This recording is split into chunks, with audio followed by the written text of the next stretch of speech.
natin ang magiging lagay ng panahon sa mga susunod na oras at maging sa buong weekend mula kay April Enerio. April?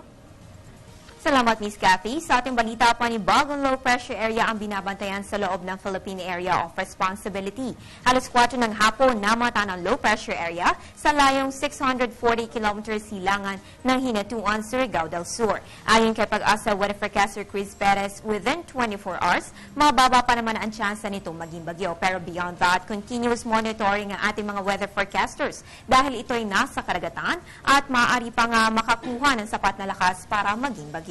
Weekend weather check naman mga kababayan. Ayon kay Chris, this weekend, makaranas po ng fair weather ang buong Luzon. Kapag sinabing fair weather, ay magdadala po ng init. Itong si Haring Araw, pero asahan pa rin po ang mga isolated thunderstorms. Samantala sa malaking bahagi naman ng Visayas at Mindanao, ay makaranas po ng maulap na panahon. Ang mga kaulapan na yan, magdadala ng ilang pagulan, lalo na dito sa mga rehiyon ng Caraga at Davao, kung saan makakaranas po ng moderate to occasional heavy rains or thunderstorms.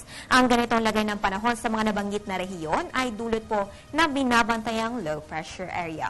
Sa iba pang balita, strong to gale force winds pa rin po ang dinudulot ng southwest monsoon sa northern at western seaboards ng Luzon, kung saan patuloy po na nakakaranas ng mga kalat-kalat na pag-ulan.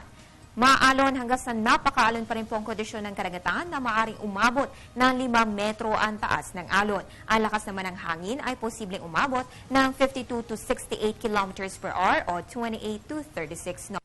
Bilang po sa gale warning ang mga baybayin ng Ilocos Norte, Ilocos Sur, La Union, Pangasinan, Zambales at Bataan. Kasama rin dito ang mga baybayin ng Batanes, Calayan, Babuyan, Northern Coast ng Cagayan, Metro Manila, Cavite, Batangas, Occidental Mindoro at Palawan. Abiso po ng Pag-asa, delikado pa rin ang maglayag sa mga nabanggit na karagatan dahil sa malalaking pag-alon at malalakas na hangin dulot na southwest monsoon.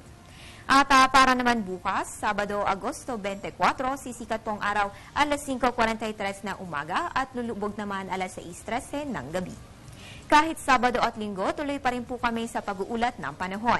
Manood ng Panahon TV Weekend Edition alas 5 ng umaga dito lang sa PTV. At yan ang pinakauling balita mula dito sa Pag-asa DOST.